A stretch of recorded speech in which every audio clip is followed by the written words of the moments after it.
Ladies and gentlemen, we are live tonight, and guess what? We invited you to come into the Wrestling Realm Now Studios. Brian H. Waters, the Real Dwayne Allen, Brother Hugh. You know what? I ain't even gonna mess with him. Houston, we have a problem. Yes!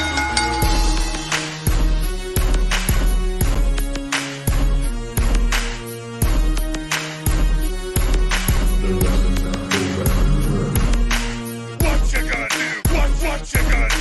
What you gonna do? What you gonna do? What you gonna do? What you gonna do? What you gonna do? What you gonna do? What you gonna do? Oh yeah.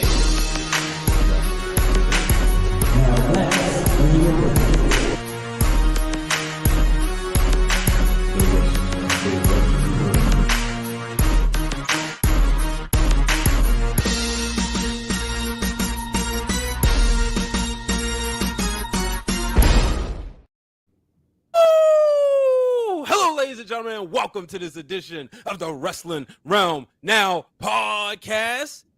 I am Brian H. Waters, and I am joined by the Real Dwayne Allen. And of course, you wish you could be just as cool as him. He is the one who can only be cool enough to wear a hoodie in July, the one and only Brother Hugh. Gentlemen, how y'all feeling? Yes, sir. Yes, how y'all sir. feeling?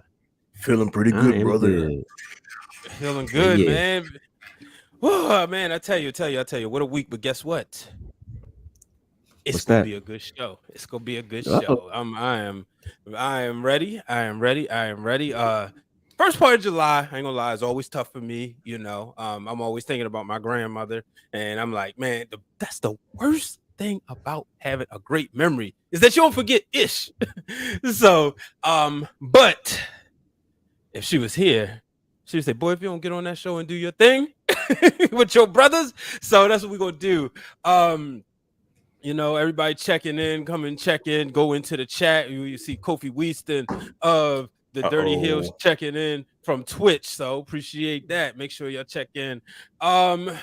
Just some housekeeping.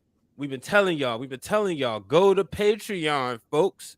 As I look for it right there. Boom, if you don't know, patreon.com, wrestling_realm. Guess what I just did?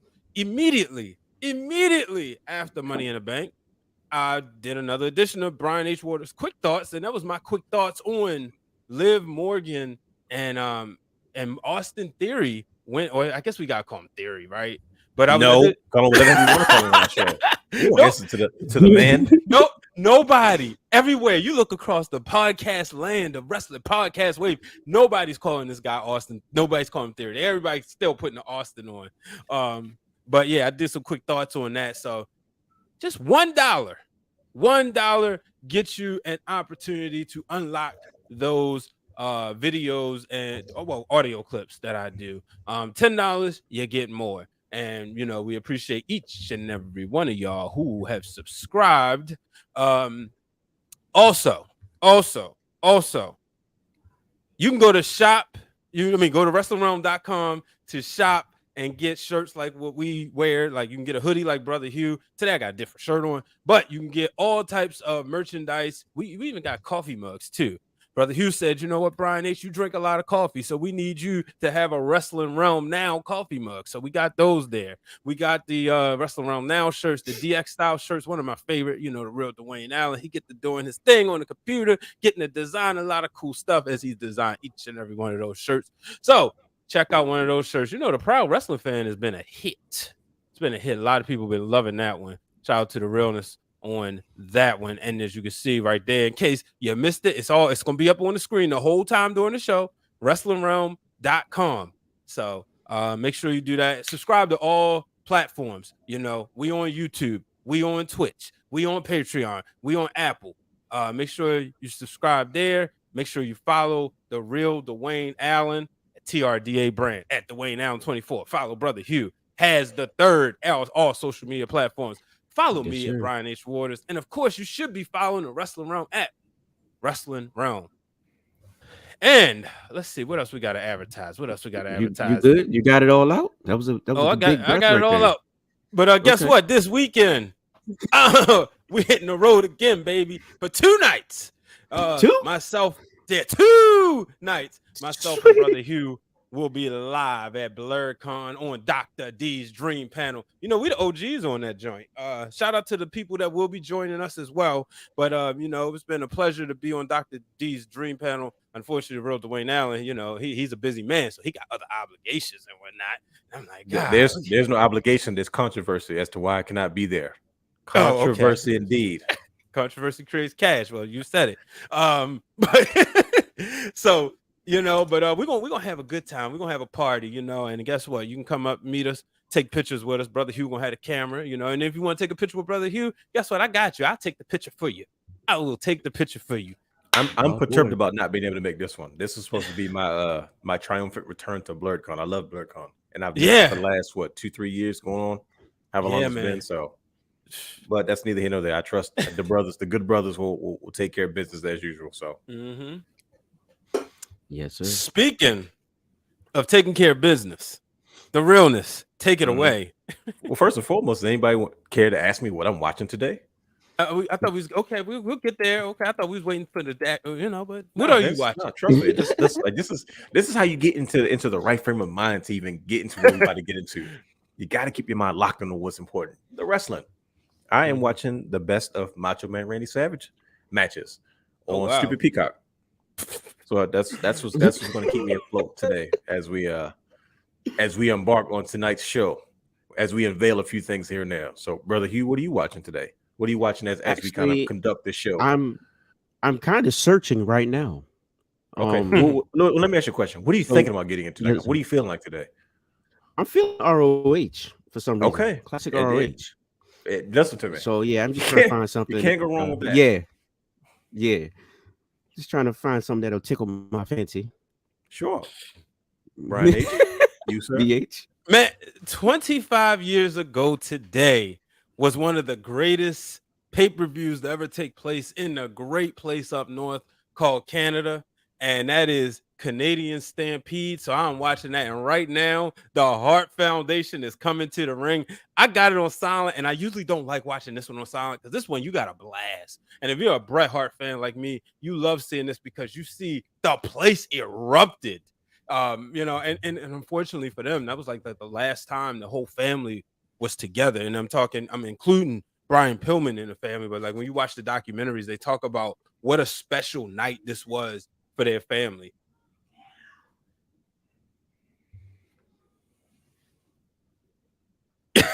What? Nothing. I was letting you finish, like having your moment. Like you was like, I thought we was gonna have like a, you know, it seemed like a somber moment. So I was trying to be respectful. Like I was going there, but I didn't want to go there. Moment of silence, but like I was feeling the vibe, but okay, that's why I was just like, yeah, I was like, I don't want to go there right now, so I'll just leave it at that. Big shout out to the Hart Foundation and the rest of the Hart family. There you go. But yeah, so tweeted some links out, so make sure y'all following us on Twitter. If y'all just joined for Twitter, get ready, buckle up, because we about to have a ball tonight. Did he just dance? No, hey. I leave that to Hugh. Brother Hugh, he was trying to. I think he was stuck right now. Like I thought you were dancing in your chair. I was like, "Do you try? What you call it?" Hugh got hit with the Sub-Zero. He got hit with the Sub-Zero joint for real. Should we wait for him? What should we do? Well, let's wait because I want to see his reaction. Okay, well I'll go ahead. Well, let's tune it up. Let's start getting in some things. Yeah, so you know, yeah, man. But let me ask you this: 25 years ago, that is not the right frame. 25 years ago, think about Canadian Stampede, and there's Brother Hugh. He's back. He's back, ladies and gentlemen. Here he is. So and much clearer. Look, man, it happens. Trust me, I was there last week. Don't feel bad. All right, y'all. Hey, I've been there plenty of times. Like he's still breaking up. Can you hear him? When in doubt, hit the horn. His computer connection going. We need to just casual, like elevator music. Just start hitting all the buttons, all the sounds on the sound bar to see what happens. Just hit them all. Just start. Everything. Gotta keep the people entertained. You feel me? You gotta keep the people entertained.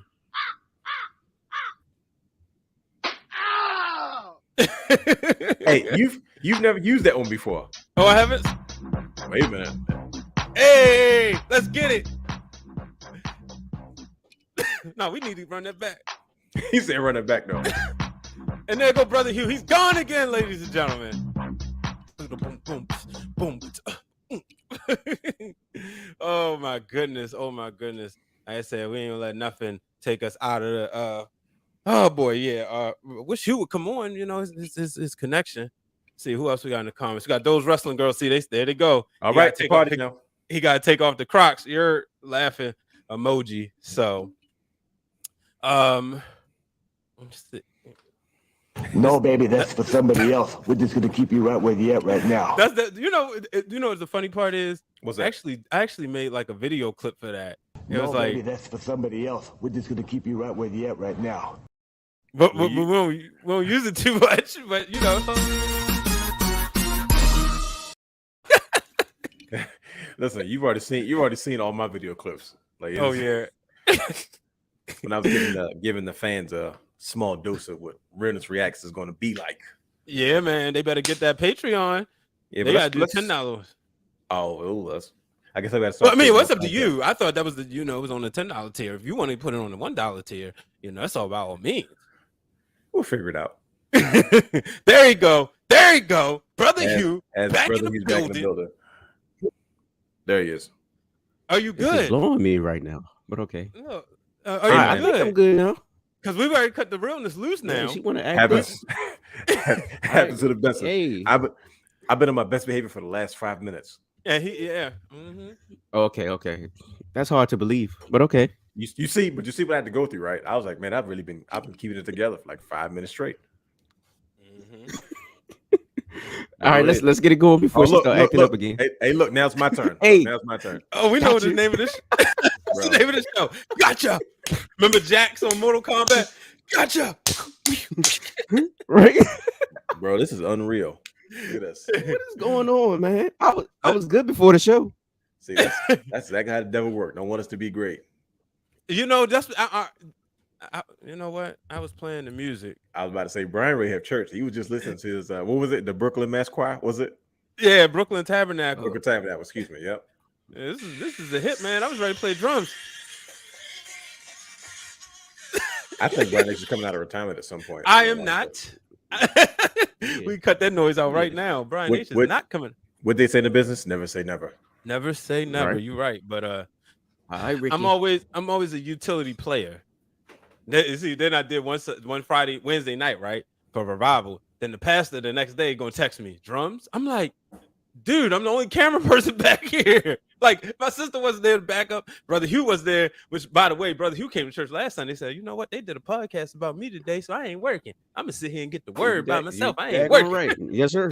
Hey, Yes, man, sir. sometimes you got to stop and get the word. There's nothing wrong with that. He was around Yeah, the Real is. Dwayne Allen all the time. He's like, I ain't working in church today, shorty. No, look, I trust me. I didn't been there. I wasn't even I'm like, mad at him. I'm like, nah, not today. All right. He was Here hard we too. go. He was Here we sweating and go. everything. Go ahead. The people ready. All right, go ahead. Take it away. What do we got today? This is on you now. You driving. Because you look, we promised them the wrestling realm. We promised them a preview to the vlog that's coming. Is that what people came to see? Is that what this is about? So how long ago was it? It was Juneteenth weekend, right? Yeah. The wrestling realm, we hit the road for the first time as a complete unit, Mm-hmm. and we got a chance to celebrate Black excellence in the media in regards to our profession of covering the world of sports and professional wrestling. That is correct. We had an excellent time. Shout out to Danny and Pretty Heels and the Brooklyn Diva. Because I never give her a shout out. I wanted to give her a shout out. Danny's absolutely partner. the Brooklyn Diva. She does a lot. She was definitely like hand in hand with her. So definitely shouts out to her as well. And everyone who was involved that participated in the first annual Black Wrestle Fest of 2022. It was an honor to be selected and to be chosen to be a part of such a monumental event for our community and our culture.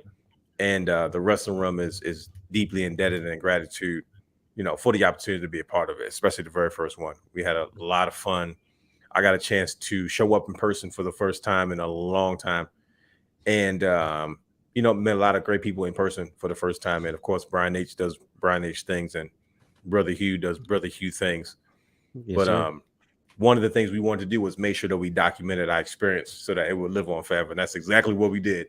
So as I promised and I discussed, the Wrestling Realm, we decided to vlog our experience at Black Wrestle Fest 2022. Mm-hmm. So in a few days, we will officially drop the full vlog. You can go with us from the minute we got into the car to the minute we got out. And you can enjoy the shenanigans along the ride. People are calling us an enigma. They call me an enigma. You don't know who I am. You want to know what I'm about. Once you see this, you'll have a good idea of how we get down and how we kind of enjoy ourselves when we go do our thing. But with all that being said, let's take a look at one of the first clips from the new Wrealm on the Road vlog, Black Wrestle Fest 2022.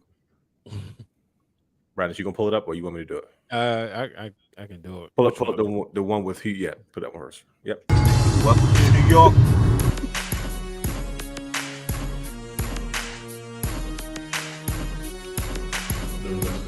New York, hello. So apparently we're here in New York. Look at that. That was a guy on the bike riding fast. See, he can do that. Dave was pretty critical, saying Kane That's a kicked New out York thing after to do. Like this man just jumped in front of me. No, And he he did. felt stupid because he would have been closer. There's nothing that flattens Unless the he finish don't gotta pop go more than next. the loser kicking out just after the third count.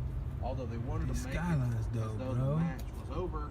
We are 19 minutes away, gentlemen. We're gonna arrive at 9:21. We are almost at Black Wrestle Fest. 19 minutes away. We got up here in record time. One stop. Just one. I met my uncle.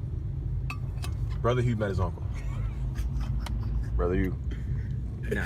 He's not really my uncle. Brother Hugh Just met some this, random dude. that met was this going guy push-ups in a and restaurant, and he made friends. Only he would come to, like, we on business, and he making friends with the guy. making friends. The guy. And then the same dude was what was he doing? He was bumping music in the parking lot. He had a whole SUV with speakers and stuff. Right. Did you Bumping give him a Tupac, Wrestling bro. Realm business card? Nah, man, I ain't even want to.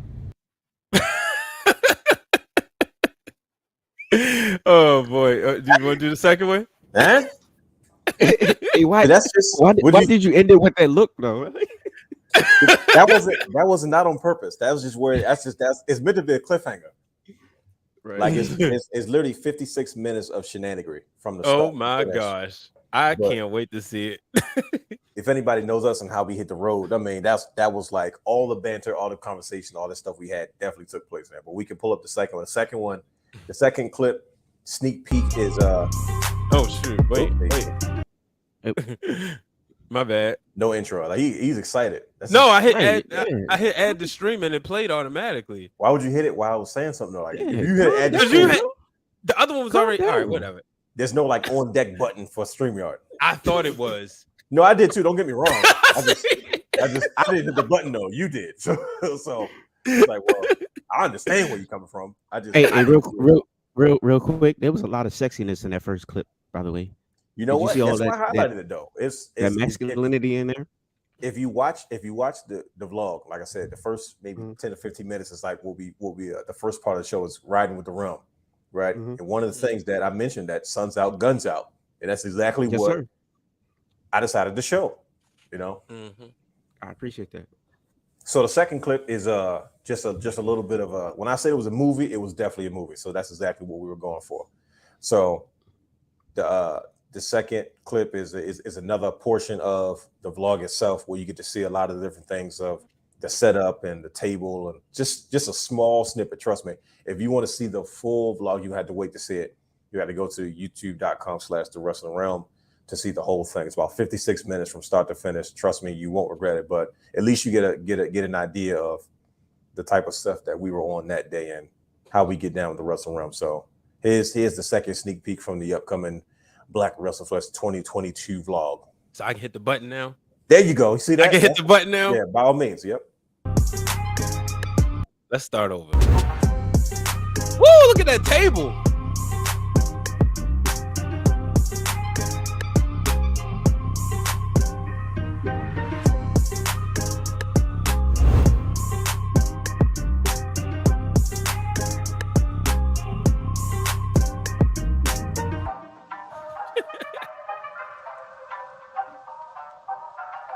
brother Corey in the building.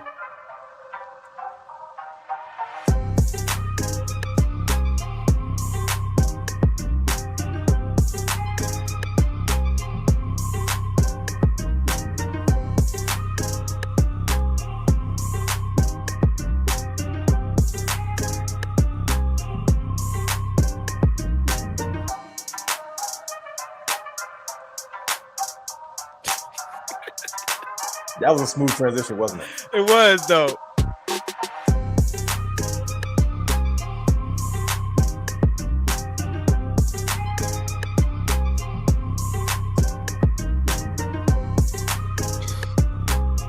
Oh, I can't wait for them to hear this.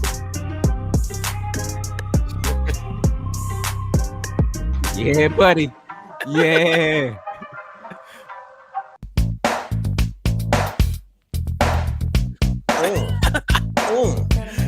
Can't nobody do it like the realness. That's right. Okay, Hoochie Daddy shorts.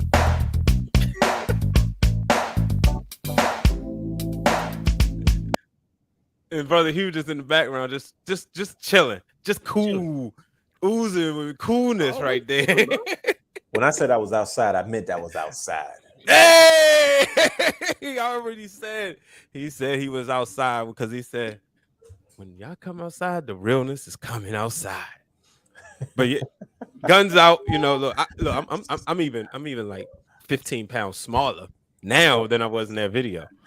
Yeah. That's crazy. That was like what, 3 weeks ago, if even. Yeah, That is true. Shout out! I'm gonna give a quick shout out. Storyline Tees. That's where I got this shirt from. Right there that day. Oh yeah. Yep. Shout out to the good brother from Storyline Tees, man. You know, this is Nation of Domination. Make sure y'all follow him. I can't wait to get some more merch from him.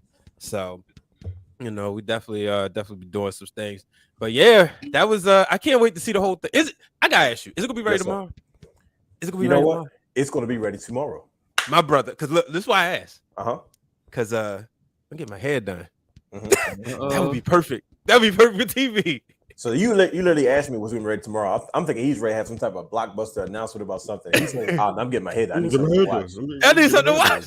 Wait, shout out Pure Ignorance in the house from the from all over Baltimore. You know they do their thing. So shout out to them in the house catching up, saying what's up, fam.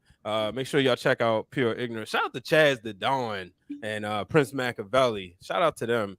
So, but yeah, man, I wanted to know, it is going to be ready tomorrow. 56 minutes of pure black excellence in the word of professional media. So here's the thing, right? Because like on Father's Day, my sister had us watching a lot of your shenanigans. I noticed that, and I was thinking as I was putting it together. I said, "Oh, this is going to be if they got a kick out of what we've done before, they're going to feel like they want to trip with us." Trust me.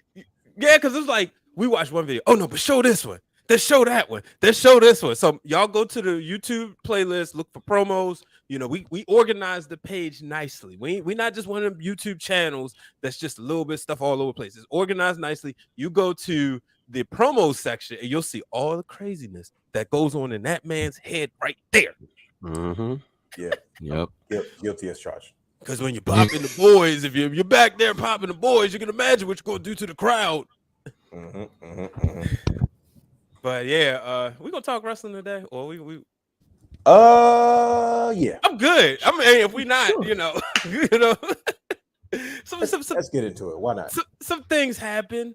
We already talked about what did we watch this week? We got that and Stone Cold. Wait a minute, hold on. I got Steen versus Ciampa. That's our Mohawk. Oh, you Ciampa. found some? Okay. All right, we got some stuff. Yeah. This is back when they had the red ring. Yeah. Old school. What are you watching this on? This is on YouTube. Just a random playlist of just ROH classics. Got it. But yeah, that's what I got going on. I just wanted to let y'all brothers know.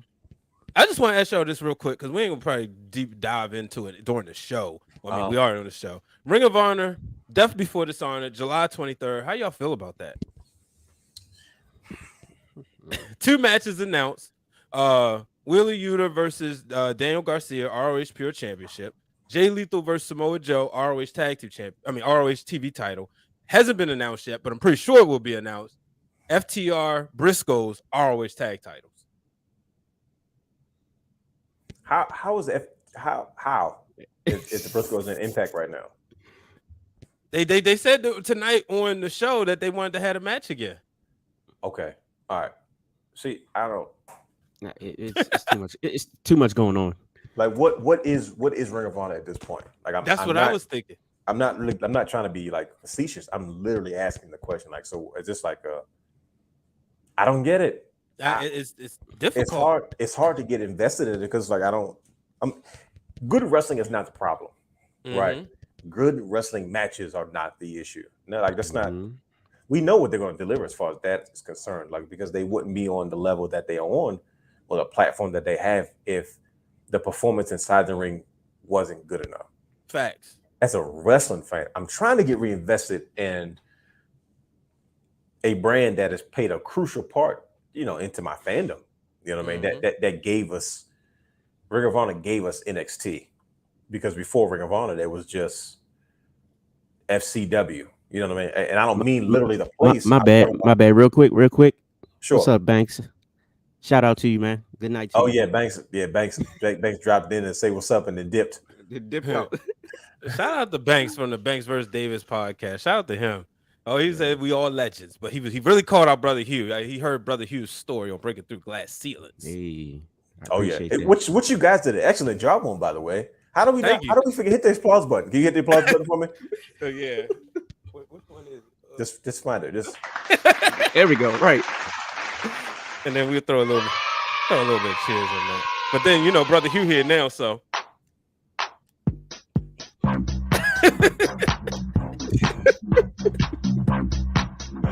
Oh my gosh. What's crazy? What's funny is y'all two can dance. See, the realness be trying to act shy, but he done danced on a couple of these videos. He can get it in. When we went to it's safe. When we went to NABJ, the realness was just chilling, just networking with the fellas, we was down there with the Flex Zone 2016. I'm glad I got a good reputation. I tell you that much. Yeah, networking with the fellas. Now, Brother Hugh, and shout out to our boy Keith Mack. Yes, sir.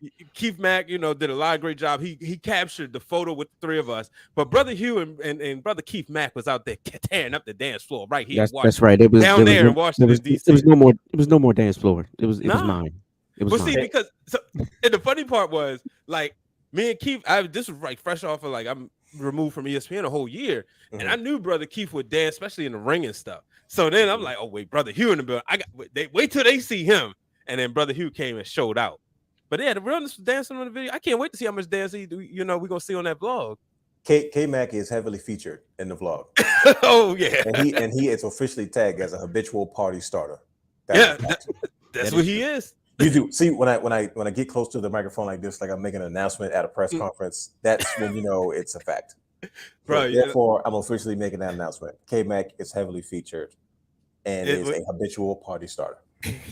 When you see him at in his wrestling matches, he one of them people that he get the party started, and it's like, yeah, he can wrestle, but it's more about that's what the crowd says. He come out the shots, and the crowd go crazy every time. That's what I say. Jonathan's favorite wrestler. You did say that. Remember? Did he still wear the blue Kanye shades, the show nuffs? Yeah, yeah, man. But my bad. We was going into something. Oh, Brother Hugh was talking about ROH. Yeah, he was talking about ROH, and then Dwayne piggybacked on his feelings about the show, the pay-per-view. Is that what it's called? Yeah, it's pay-per-view. Yeah, it's gonna be a pay-per-view. Are they still labeling as pay-per-views? Yeah, because it's on Fight TV. Okay. So it's not premium live events for them. Sure, got it. Yeah, I'm just not sure. Is ROH even like its own brand? Like, what is it? Like, I don't get it. That's what the thing. tripped me out. It doesn't. I felt like it just needed storytelling. It needed marketing. It needed some type of promotional backing. So, like, I don't understand why they let guys go all willy nilly between 3 or 4 different shows. Like, just keep them all on one show. Do what you do, and let the brand speak for itself. Everything was there. I don't get it. I mean, I genuinely, and it's not for me to get because I'm not in the business. I'm just a wrestling fan. But we've had these conversations quite often. Like, well, if AEW can handle 2 different shows, why can't they handle kind of an impromptu brand split? You know what I mean? Like Yes. you have two AEW dark shows. Do you need both of those shows? Even if you say you want to highlight, take those independent kind of free agents and kind of pay per contract or pay per appearance type talent. Like, why do you not brand that show as Ring of Honor? Because that kind of has a feel for like what Ring of Honor was in the first place. Yeah. Now I understand maybe the logistics are different because you want to keep, the talent close together just in case the book. But like, I don't see Jay Lethal every week. I don't see Jonathan Gresham every week. We saw Samoa Joe a lot and things like that, but we don't. I don't know, man. I'm just like, I don't know. I was thinking tonight I saw Roosh, and right. He's rolling with Andrade. Like we know they're relatives. I don't know what their relationship is to each other, but I know that they're family. Yeah, and it's like this dude was a former, not to cut you off, but this dude was a former Ring of Honor world champion. Like him, and then you have like Bandito, and like I said, these guys were carrying what was left of what Ring of Honor after NXT and AEW pretty much rated everybody, and they were holding their own in what they were doing, and then now they're just like, well, I don't get it. I don't know who's where, are they signed with AEW? Are they Ring of Honor guys? Like, what is Ring of Honor just like is Ring of Honor just like a showcase event now where every month we're going to put on a show title Ring of Honor? Now we're going to have these champions, but it's like, well, you get an indie promotion and do you run it like an indie promotion? It was owned by a television group. Now a professional wrestling company has it. Okay, great. A fan of it has it. Great. And then you're still running like an indie show. I'm like, I don't know. I'm trying. I really am, but it's just like it's difficult. Even if you have access to all the talent. I know a lot of those Ring of Honor talent half of them are in Impact and elsewhere, but I don't know, man. Who is this? Yeah. Samoa Joe shows up with the Ring of Honor TV title on AEW television. FTR walks around with classic Ring of Honor belts, tag titles. We get it, traditionalists and stuff. Okay. FTR got all the belts. Good for them. FTR is a traditional tag team. And they're one of the few like established tag teams that are still around, that are still making some noise because they're almost extinct. So because I'll be honest with you, Riddle and RK Bro and Riddle and Randy Orton, RK Bro was more popular than FTR was in the last 6 months. Facts. And that's not a knock towards FTR or what they do. It's just that's just the nature of an evolving business. You know what I mean? So when you're wrestling traditionalists and you're trying to make that marketable versus the odd couple is always more fun than a traditional tag team. Yeah. Austin and Shawn Michaels happen to be tag team champions, but eventually they're going to face each other. Austin and Undertaker happen to be tag team champions, but eventually they're going to face each other. Kane and Mankind. Austin and Triple H happen to be tag team champions, but they're going to face off at some point. Like that's just it's rinse and repeat, but it's always more entertaining. So when you have them versus a traditional tag team, who do you think is going to win out every single time? Now the traditional tag team may still be there when it's all said and done, but doing what though? Yeah, I digress. I'm gonna stick with tag team wrestling. I'm gonna jump around and run down real quick. Okay, because man, I saw a match this Saturday, and it's Brother Hugh said tickled my fancy. It was the best tag team match I've seen this year, and that was between the Usos and the Prophets. For me, it gave me everything that I wanted. It took me for a ride, and I think because going in, I was like, Usos gonna win this. I'll just watch it because I like the tag teams, obviously. But as I'm watching it, I'm seeing like both of them just give 100%. And that moment when they like stopped in the middle of the ring and like shook each other's hands, like, all right, let's go. It just went to another level. And like me and Brother Hugh was actually over watching it together, and I was just like, yo, this is the match of the night. And it's one of those nights where all four men brought it. Like, you saw Angelo Dawkins do his thing. You saw Montez Ford do his thing. Jimmy do his thing. Jay do his thing. And like I always say about the Usos, the best thing I've seen is they are a set of twins that have been able to find individuality. And that's not easy to do. You talk about the Beverly Brothers. Do anybody remember which one was which, right? Jacob and Eli Blue, which one was which? For a long time, the Bellas couldn't do it, but they probably like was one of the first to really like stand apart. That jumps out the mind. And then you had teams that looked alike but may not have been twins that just didn't, like the Bushwhackers. I didn't really know the new difference between Luke and Butch. And I know somebody else might, because they was like, back in the day when they were sheep herders and it was the best heels in the business. But the Usos, I give them credit because they found a way to be individuals within a tag team. That's a set of twins. You got to do a better drop off because you just stopped in your comment. I'm like, so where do we? See, and before I would do that, and then I would not. I was like, have a sudden stop, but I tried to. Twins. No, what it's like where are you going? Like, yeah, I got you. But overall, yeah, it was. I know. You just like stopped in the middle. I'm like, okay, all right. He's making all these great points. Like, okay, cool. All right, no, okay, I understand. Okay, so let's. Then you're like, at the end of the day, to me, that was the best tag team match I've seen. WWE tag team titles was on the line, and a match that I've seen before that I didn't mind seeing after that one, and I'm good. Like, I don't know who does a better job this year in WWE. And even though I said it was the best thing I've seen all period, I do think I know with FTR and the Briscoes, they're gonna do some damage. I know the Young Bucks, whoever you put them in the ring, they're gonna do some damage. I know. I'm not saying this match can't be beat from the biggest landscape of professional wrestling, but I'm saying for right now, for Brian H. Waters, that right there was the best tag team match. I think it goes to the greatness of the Usos and honestly what Montez Ford and Angelo Dawkins are bringing to the table is because everything you're describing, I think I'm getting that, like, as you're talking, I'm starting to get the gist of what you're saying. That's not easy to do today in today's climate, especially in tag team wrestling. We all know tag team wrestling is not really a marquee attraction at this point, but they found a way to do it. Like you said, it's a match we've seen before, but they told a different story. The fans are really behind the Street Profits. I've never been a huge Street Profits fan. Nothing against Dawkins, nothing against Montez Ford. I've never been a fan of those guys as a tag team. And there's nothing wrong with them. It's just me personally, And that's okay. We're not gonna be fans of everybody. It's okay. No, and that's the whole point. But it's like, but I would never take away, like I would never like downplay what they're doing. That's being fair. Because it's wrestling. Like they brought it. They showed up. Like Usos is probably arguably the best tag team in the business right now. If, like I said, with a handful of other names you can compare them to, like actively right now with the FTRs, the New Days, the Young Bucks, the Briscoes, the Good Brothers.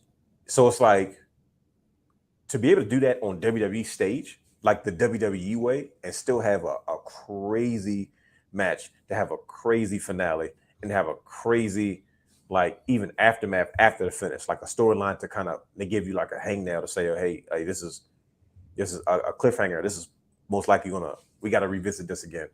And man, the fans are really behind the Street Profits. It's not that I don't get it. I'm just like, man, it's not my cup of tea. It's not my style of tag team wrestling. But the Usos, man, my biggest issue with tag team wrestling now, and this is not really an issue, is that all my favorite tag teams are not under one roof, and there's no real way for us to get those matchups unless they come in a later space that's most likely not going to be the same.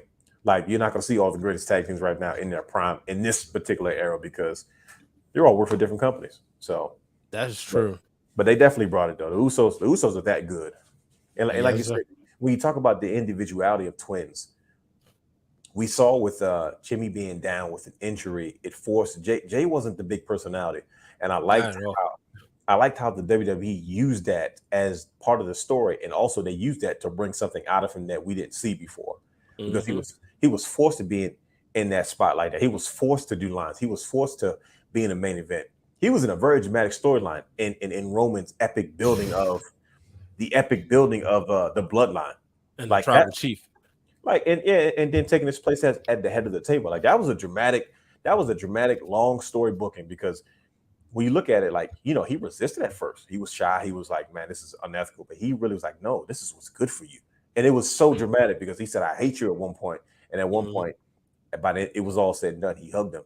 And then when Jimmy came back, Jimmy's like, man, look, we don't answer to him. He been in charge of us since we was kids. Let's keep it real. Like, us using all these real dynamics. Anytime you bring that into the mix, so as a tag team in today's climate, it's like, man, it's to be a tag team and be relevant and be popular as a tag team and not individuals. Like, we looking at Montez, and I say that this is where I'm going. we look at Montez Ford and Dawkins, and everybody's like, Montez Ford is putting on weight. At what point is he going to get away from Dawkins and be a single star? You see what I'm saying? Talk about it. So at that point, what I'm seeing is you like the individuals, but you don't really care if they're a tag team or not. Because if they break up tomorrow, would you really be tripping? Or would you say, oh, well, maybe Montez Ford can be a single star now. We got another black superstar to make it. Right. And even then, I think it was somebody defended Dawkins. Was it X-Pac? It was X-Pac. John Walker said, look, like, he said, don't sleep on Dawkins. He can be just as big of a single star as Montez Ford. Why are we having that conversation? Right? As a tag team. It's not a knock against anybody or the Street Profits. What I'm saying is people are fans of the individuals and the performance they bring to the table versus the Usos have found success as a tag team, regardless of whatever situation they found themselves in. It's very few people that can do that. But I think it's something about the brothers because the Young Bucks are doing the same thing. Yeah. Nobody has ever once said, oh, okay, we're tired of seeing this. At some point, one of them's got to be the Marty Jannetty, one of them's got to be the Shawn Michaels. Like, nobody's saying it about the Young Bucks. You know what I mean? You probably said about the Lucha Brothers with Penta El Zero or Pentagon Jr. and Ray Phoenix, but those guys both had singles runs, and at one point they were fighting each other. Yeah. So I don't know, man. It might just be the chemistry between brothers, but understanding in today's climate, man, tag team wrestling is it's not easy to do, and they've done an excellent job. So shout out to all those who are involved. Yeah. Yeah, I never got the gist that when back in the day, and granted we was much younger, so we didn't like take deep dives. But I never got the gist that the Hardys should break up. You know what I mean?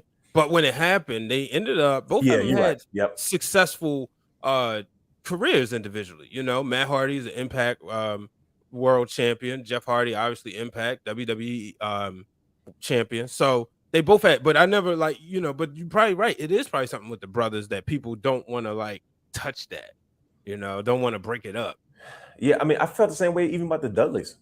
You know, I ain't like them breaking up though. When they split them up, I was like, well, why are you trying to make these guys single stars? Like, because I want to see the Dudleys. If you're going to evolve the Dudleys, evolve them. But evolution of a tag team doesn't necessarily mean a singles run or a singles push or breaking up. Sometimes you don't even have to be in tag team matches. You guys can still accompany each other to the ring while one kind of takes more of a role than the other. You know what I mean? You ain't like Deacon Devon? No, I hated it. That was around the era when I was like, I'm done. Well, Reverend Devon and Deacon Batista. Yeah. Deacon Batista. I hated Brock Lesnar. I was like, that Deacon Batista guy should fight Brock Lesnar next. I remember saying that. But it's like it's a certain tag teams. It's like now. What did you feel about Edge and Christian when they split? I didn't. You know what? It wasn't so bad, even though like Edge and Christian was my favorite tag team of the three. Like I was the one, like I was always rooting for them to win. So like WrestleMania 2000, I was excited. But because I had seen Edge come in as a single star, and then all of a sudden he had this brother who was like this evil brother who was trying to get him on his side or whatever, it didn't bother me because I was introduced to him as a single star. I think maybe I would have felt a certain type of way if I wasn't introduced to him that way. Sure, no, I get it because I was never a Christian fan as a single superstar until he went to TNA. Okay, so trust me, I'm with you, brother. How you feel about Christian now though? Because this dude don't have no cut cards. Like tonight on AEW, he sits up there and tells Matt Hardy like, you know, pretty much that I thought you wasn't sober like your brother and stuff like you're not, you know, you're just like your brother, you're not sober and stuff like that. Like he is going to everybody next. There's certain guys that can do no wrong right now for me. Let me give you a list. Edge, Christian, AJ Styles, Sting, rinse and repeat. Like Daniel Bryan. Yeah. Probably Kenny Omega. and Kazuchika Okada and Jay White. I named like 10 guys, but this is they're your guys. I mean, I named all my guys. This is a more vicious. This is a side of Christian that we have not yet seen in regards to a heel run, right? We've always seen Weasel Christian, even in TNA. I didn't like when Christian shaved his head. He became Weasel Christian. He was running around with Tyson Tomko again. I was like, not interested. Like I never liked heel Christian being Weasel Christian. It never worked for me. Right. So to see him now have kind of have a very sadistic edge to him, No pun intended. Sorry.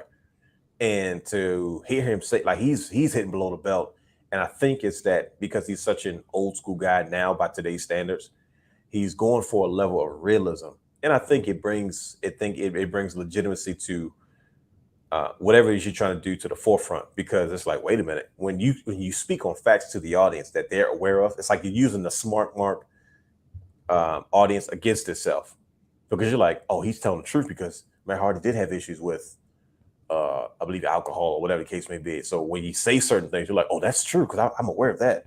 Oh, he said that. That's true. Oh, he's going to blow the belt. Then you start to look at the product with a different eye. You become immediately interested or intrigued because you're like, what's about to happen next? So, I mean,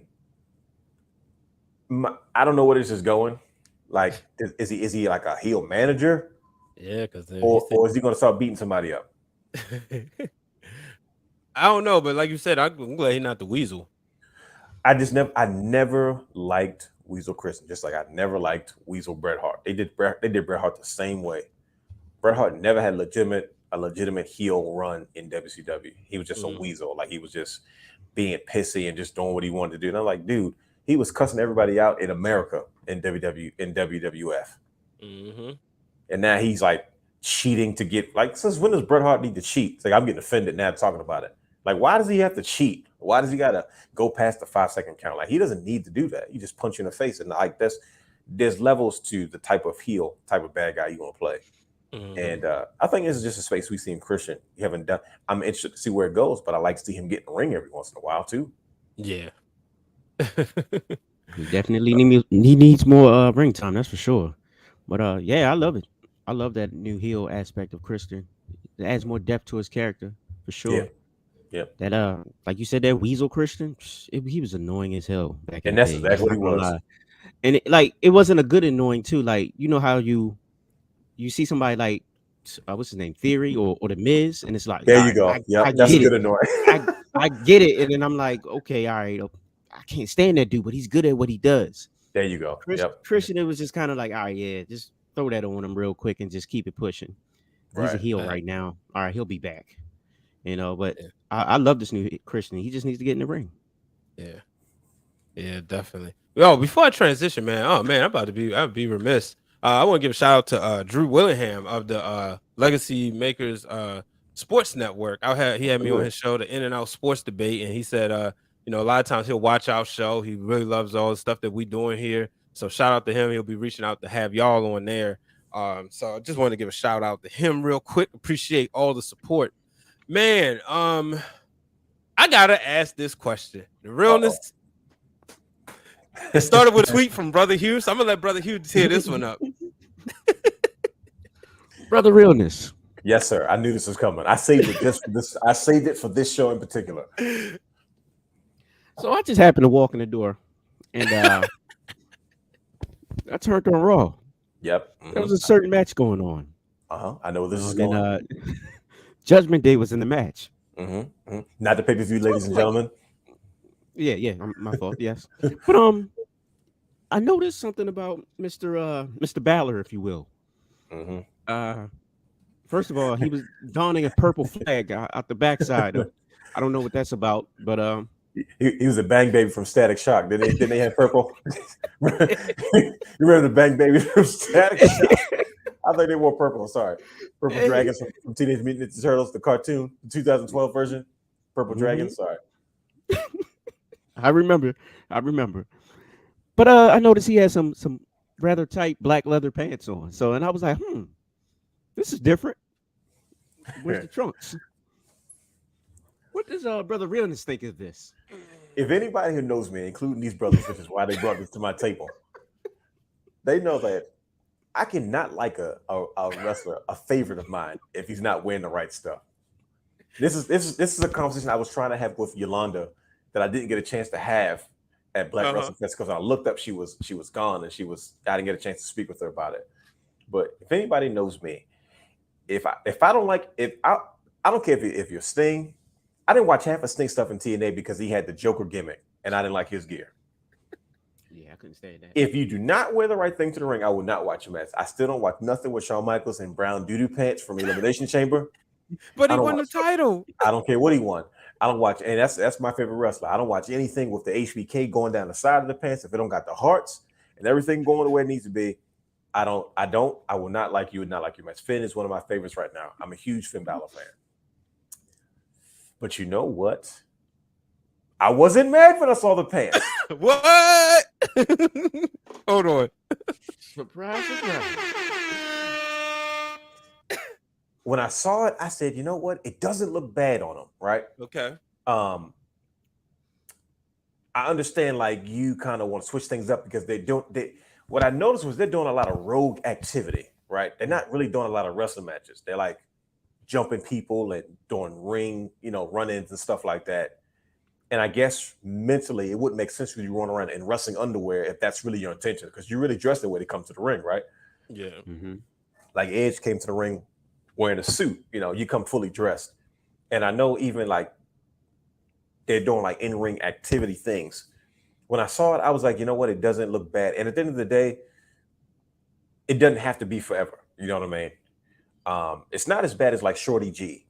Like Chad Gable was Chad Gable. And then it became Shorty G trying to switch things up and be more character-based. That didn't work out. They let him go back to being Chad Gable. But he wasn't the original Chad Gable. He was a combination of what Shorty G and the original Chad Gable kind of, would eventually merge to be. Right. So we kind of had the shoes, please. We got that version of him. So and it's like, and it's, you know what I mean? So it's like, these things kind of happen in the wrestling business. We get it. And I looked at it, brother. I saw the tweet and I was like, I said, let me go look at this. And because I missed it. And I looked at it, I said, you know what? I'm okay with it. Just like I was okay with Edge cutting his hair, but I hope he grows it back out. Which you're going to dive into in a second. I don't think it's on a rundown, but we got to address something. Go ahead. But I'm okay with the pants. Everybody just pump your brakes. Let's give it a chance. It doesn't look too crazy. He's a built guy. So like I'm gonna tell you, it took me a long time to get adjusted to Bobby Lashley wearing pants. Like, dude, what are you doing? Mm-hmm. Why do you have the pants on? Like, where's the trunks? Like the trunks or the shorts? That's the Bobby Lashley I know. That's the main event Bobby Lashley. And then all of a sudden he decides long skinny pants and long skinny boots. I was like, I'm used to it now. But like I said, I'm all right with it. Let's give it a chance. Let's see where it goes. He doesn't look crazy. He don't look too crazy in it. So, and I think all my action figures I got had Finn Balor in trunks. So that's how I justify when I don't need them to change outfits. So I'm good with that. But speaking of Edge, I know y'all saw them Bray Wyatt like promos. With everything from the Ruthless Aggression era? No, everything from Edge's opponents. That's called a spade. That's true. Because I'm gonna tell you what I noticed. I watched first time we saw it, we were like, oh my goodness, Bray Wyatt's coming back. Because it was very Bray Wyatt like. And and I'm looking at it and I'm saying to myself, oh snap. And then when I looked at it closer, there were elements that I saw in the promos as they kept showing them over again that didn't look like Bray Wyatt. And then everybody kept saying it was Gable Steveson. And I got annoyed because I was like, well, maybe it is Gable Steveson because I saw a metal swinging, right? Yep. But then I'm like, wait a minute, did I just see the Jeff Hardy sleeves? Then I'm like, wait a minute, did I see something that said Latino Heat? And I was like, and somebody pointed out like those are all Edge's craziest opponents. And I was like, oh, wait a minute. Where did Brother Hugh go? Oh. Man, he'll be back. I went to go tweet. I'm looking at him like he got us looking crazy. But I was like, I looked at it, and of course, somebody screenshot it, and I was like, wait a minute, what do all these people have in common? I'm like, this has got to be Edge. Because those were all his era-defining like matches with people who he was dealing with. There you go, Brother. You just pop back up. I don't know what this is, man. It's like it's all good. Final Destination type stuff. I'm like, what's going on? Bro, don't even trip, man. Don't even trip. It's been like that all night. It's all good. Hey, shout out to the people watching. They're still here. Appreciate y'all. So I'm sitting there watching like, why is Edge doing these crazy Bray Wyatt style promos? And I want to get your guys' thoughts on. We know Edge is at the point where he's got this bucket list of things he's trying to do left to do in professional wrestling. Yeah. Like at this point, it's kind of obvious. Like, okay, Edge is like, okay, I want to do this. I want to do that. Okay, let me try to do this. Because he reckon he appreciates his time that much more, and he recognizes his window is closing. Like, hey man, I'm blessed to be back here for another run. Let me get through all these things now before it's too late. You know what I mean? Yep. And you know, because he came back and he got re-injured again. He tore his pec or something. You know, wrestling Randy Orton and during a pandemic in a freaking reshoot. Anyway, so I'm like, if I know Edge, right? He just got kicked out of Judgment Day. He was trying to go for this darker character, very, very cynical, very realism. All of a sudden, he's kicked out. He disappears, and now they're showing these crazy promos with a lot of stuff that's pointing to Edge. I'm still saying it's Edge. These Bray Wyatt like promos. Like at first, I was like, maybe they're trying to swerve us, but I'm like, man, there's too many things that point to Edge and Edge only because there is no Jeff Hardy. There's no Jeff Hardy. There's no Latino Heat. Rest in peace. There's no Kurt Angle. Like none of these guys can return at this point. Yep. You know what I mean? And it was something else. It was. Do y'all remember what it was? It was something. No, it was the glasses. It was Bubba Ray's glasses. It was the glasses with the tape around the middle. Yeah. Like, come on now. Like, okay, I'm looking at Edge, Christian Hardy's, Eddie Guerrero, Kurt Angle. I'm like, all right, okay. What is Edge cooking up that he's got these Bray Wyatt like? They're pretty much giving him Bray Wyatt spot. Like, you want to be the weirdo on the brand to kind of spook people out. What is going? I know y'all saw the promos. First of all, tell me what you guys thought of them. Because they keep showing them back to back and they're not saying anything about it. Like, yo, you're not gonna keep showing these weird promos and pretend like Michael Cole, you've been here for 25 years. What is this? I don't know what that was. They're not even mentioning it. They're like, it gets quiet. They're like, all right, and we're back. I'm like, do what you mean, and we're back. You're not gonna mention what we just saw, right? You keep showing it. Nobody's gonna say anything. So I was like, what is Edge up to? Like, what else can he do? How else can he evolve at this point? What does he turn into? I don't know. I'm curious. Well, I'm curious what you guys think. I'm curious too because it's like you said, you hit one thing that, right on the head about the fact that he can appreciate this time more. When you have something almost taken away from you, like, you know, you appreciate it more. And I think he's going to, you know, I think one, he got to avenge Judgment Day. You know, it's just like they kicked him out.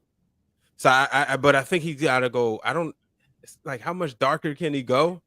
Do you see him? I'm like, how like we've seen Brood Edge. Like you brought. I was about to say, yeah. He went in all his bags. He brought back Brood Edge, right? Yeah. He incorporated that into himself with his view with Seth Rollins. He goes even darker, and he's like, I'm a heel, and I've always been this evil person. I just keep suppressing it. Now I'm out. You get kicked out your own group. You know, the group is really a tag team at this point because Rhea Ripley's health is at stake. You know, depending on what I don't know her situation, but that's anything with the brain they don't play around with. So it's pretty much Finn and this Damian Priest. Now you can't get nobody because you beat up AJ Styles and everybody else that matters that could be a tag partner to you.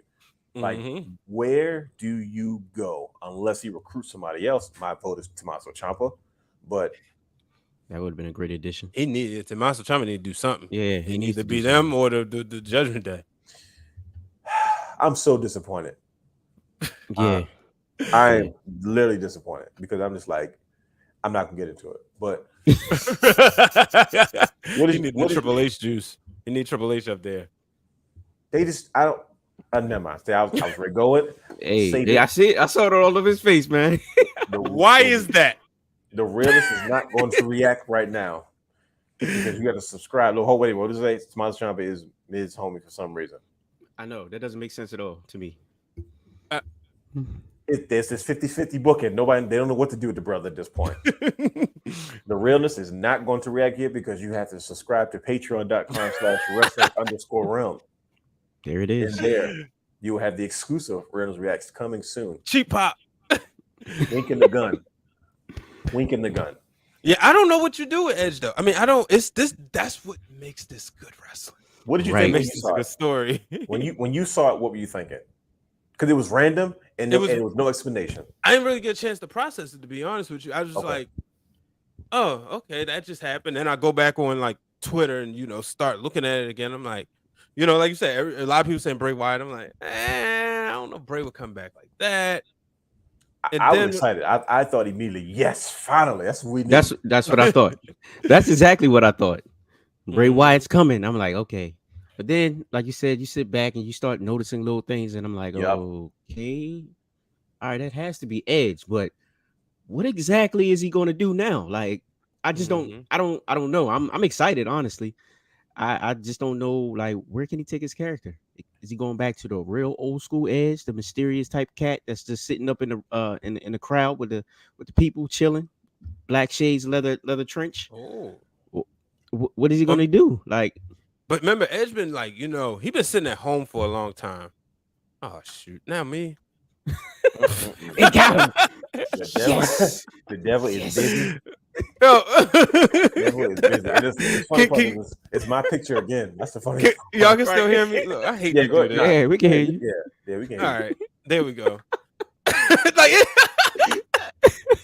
yo, that joint just literally went random. Like the card, the capture card is right there. But the devil is busy. Nah, but anyway. Taekwon Williams in the chat has made a very excellent point. He said it's weird for a person that's only been gone for a few weeks to have a return vignette. You see why I'm confused? That's a very good point. It is. What are you doing? Like what do we? But he's been deep diving into like film and stuff. Edge, that is. So That's true. I could trust him going strong character development, something different than he's ever done before. Well, what does that even mean though? I don't. That's the problem. To the point that you got these Bray Wyatt, like they're literally the same style promos. It's the same style. It's the same style promos he did with like Randy Orton, with the Fiend stuff. Even Matt Hardy. I was about to say back when they thought that Bray Wyatt's style was a bit of a cinematic copy of what Matt Hardy was doing with his Broken Universe and his independent, films and deliveries he was doing, and now you come back like. What is going on here? Like, what are we doing? So I don't know. I just wanted to get your brother's point of view on it because I saw it and I was like, immediately first instinct is because it's a Bray Wyatt style promo. Like, let's call it what it is. And then all of a sudden it's not there anymore. And it's like, wait, what is this? And then all of a sudden, they knew that people on Twitter were going to start debunking these things. That's why they dropped those Easter eggs there, and they haven't explained the thing. They're going to let us figure it out for ourselves. Facts. So, I just had to figure that out. Yeah, this is real far fetched. But what if they did something like Edge and Bray Wyatt come back together? Like Edge, like he disappeared and then he let Bray Wyatt in. Pause. So that if there was anybody that I could see Edge wanting to work with creatively, and Edge has like stroke, he has juice, like he can because Edge has been very like vocal on like, hey, if something's not right, or you don't like something, like do something about it. You know what I mean? I can see Edge pulling that. Like, look, he wants to come back. You want him back. I'm working with him first. This is what we're going to do. Because some wrestlers, once you get to that point in your career, you have that kind of pull. Creatively. Because at the end of the day, like, what do you want to do? Like, they're not going to tell Edge, all right, Edge, so here's what you're going to come out this week. And this which is like, nah, I need you to come up with something for me to do. And I'm going to come up with some things. And we're going to meet in the middle. And as far-fetched as that sounds, that would be intense because I know that Edge would be. Both Edge and Bray Wyatt are very strong on character development when it comes to creativity and how far they can push the depth of these characters. Like, they're obsessed with those things. That's why they're always developing, and they're never satisfied creatively when it comes down to the end result of things they're not allowed to do or they haven't had the opportunity to do or stuff they really want to do. And like I said, Brian, as you were just saying, like by him being an actor, getting deeper into where's this character going. Like, I know that's something he's learned, he's picked up because he's applied it to everything that he's done since he's been back. Yep. And Bray Wyatt is another. I was about to say Bray Wyatt's been doing it too since he's been gone. There's been reports that he's been like real heavy into the movie industry and just film and storytelling and creativity. So that would be kind of smooth. I like that. I don't know. I can't wait to unpack it when it happens, though. We can always go back and run these back. But let's touch on Theory. Austin Theory. Austin Theory drops the United States Championship to Bobby Lashley. And immediately I'm like, okay. And before I seen this on Twitter, I was sitting right next to Brother Hugh. He said he's gonna be in the match. He just said he's gonna be in the Money in the Bank match. Watch. and he gonna win that joint. Yep. Sure enough, I know a lot of people upset. I personally didn't hate it. I love it. Makes Didn't sense. I'm over it. Like For real? like I don't have nothing against Austin Theory because they're clearly Vince McMahon sees something in him. Like this, let's get this kid going early. Hold on, this dude went from holding an egg in November at the Survivor Series, Oh, that's right. Yep. holding an egg, to holding the Money in the Bank briefcase. Long-term booking. And Vince is obviously high on him. Like he's getting John Cena comparisons. Like you know, and they're not. He's young, so they got plenty of time to do what they want to with him. And I'm not against it because I'm going to be honest with you. Vince hasn't gotten everybody right, but he's gotten more people right than he's gotten wrong. Right? He can see things beyond what we can see things. For Taekwon Mills, he's still saying in the chat like Drew McIntyre. Vince was right about Drew McIntyre, but Vince was so far ahead of everybody else, you didn't see it at the time. Isn't that crazy though? Isn't that crazy? Vince is always like that about even if it's just his business ventures, like the WWE Network. You know, at the time. He got remember he was criticized for that. They told him he was crazy. He was far ahead. When he got denied, as far as television was concerned, they told him he was crazy because you have no TV people working, so no one was going to financially back that. And he decided to go the network route. He started working with people in the MLB network. You know, they told him he was crazy and stuff like that. And he was the WWE network won so many awards for a streaming service and stuff like that. And I was just like, he has the ability to see things far beyond we do. Roman Reigns, he saw Roman Reigns early enough. And even when he gave him to us, he was like, no, he's not the guy. And we wanted who we wanted, and the fans fought for Daniel Bryan. Right. But it doesn't mean he was wrong about Reigns. He saw it almost 5, 6, 7, 8, 10 years before we did. You know what I mean? That's crazy. Yeah, that's crazy. And it's just like, okay, all right. So if you're gonna go this route, let me go along for the ride this time instead of kind of fighting every step. Because that's what I did. Like even John Cena, you know what I mean? I was about to say he's the new Cena. I fought every step of the way. Like Cena came out hot and then he fizzled, and then he had to pick himself back. The Doctor of Thugonomics made him relevant again because he said if it wasn't for that, most likely he would have ended up getting cut because he didn't have any type of anything to hold for people to hold on to. Because at the end of the day, they're in the business of storytelling, entertaining fans, and you got to have something. And I remember seeing Austin Theory being really kind of shy. He was a shy lackey in NXT. He was running around with Johnny Gargano and his wife, and he was part of that group. And then I remember he got called up early. And this was around the time they were shaking things up. They weren't leaving people in it. They called him up. They called up Rich Holland. And everybody's like, why are they calling up these young guys so early? They haven't done anything in NXT. And I was like, man, I think they're going away with this whole NXT third brand. They're like, look, man, once they're ready, if they are ready, let's get them started right away. We're not going to let them stay there and be stars and, you know, make a name for themselves and go elsewhere. So to watch him go from there, like you said, to holding an egg, you know, The Rock loses the egg from the movie that he's in, and then all of a sudden he's missed it. I didn't see it coming. It was a pleasant surprise. You know, I didn't think, I wasn't even paying attention. Like I was watching it with the family. So when I watch with the family, it's just pure entertainment as it happened. You know what I mean? Right. That's the fun part.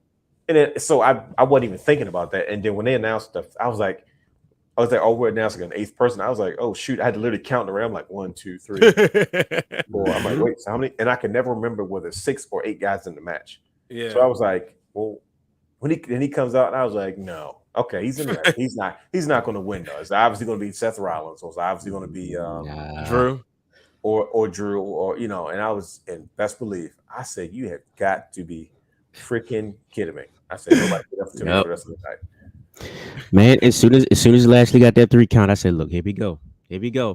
That's the Money in the Bank right there. Mr. Money in the Bank. You've been watching wrestling long enough. Some of these things you can see. I didn't think he was gonna lose to Bobby. For sure. Neither did I. I thought, you know, if anything, lose by disqualification. Yeah, I was about to say it wasn't going to be a clean, you know, victory, but he was going to win somehow, some way. Yeah, I didn't. I was like. Now, how you feel about him calling his shots, though? He's going to go out there and beat Bobby for the U.S. title. Then he's going to go right in the main event afterwards and pick up the pieces from the last man standing match and cash in. Ooh, look at his face. Did you see real in his face? You know what's scary about this? That actually might happen because he's right, right. As much as they love this guy, I'm like, you know what?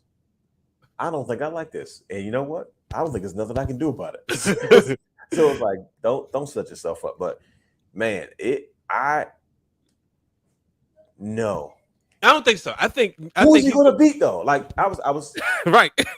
I was talking with an 8-year-old, and we had to have a discussion about this. Like, this is mind of an 8-year-old. I looked at him. I said, buddy, I said, what difference does it make? I said, what difference does it make if, because we were both upset. Let me just say, it wasn't just me. Okay. So it's a generational thing. It's not just me. Mm-hmm. He was upset too. And he was like, I said, well, either way, if he runs into Roman or he runs into Brock, Brock and Roman have unfinished business. Either way, I said, he's going to run into Roman or he's going to run into Brock. What are the chances of him really even like being successful anyway? I say, you know what? Who cares? I don't care because either way, you're going to run into Roman or you're going to run into Brock. Absolutely. All right. But then now I'm sitting there and I'm like, oh, shoot. Is there a possibility that Theory could like find a way to beat one of these guys and like be the next? Just because that first run, you just get it out the way. The first WWE Championship run is always awkward. Everybody is not Seth Rollins and Shawn Michaels. Let's call it what it is.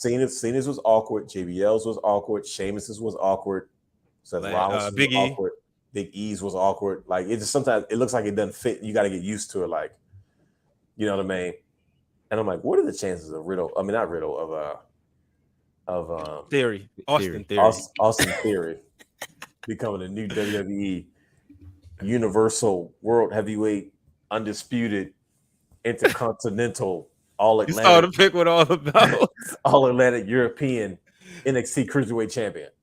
Like, what are the chances of all that happening? And you know what the crazy part is?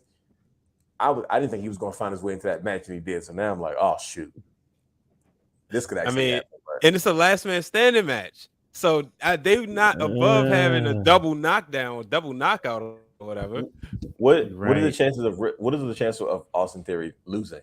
Like that? I don't think he loses.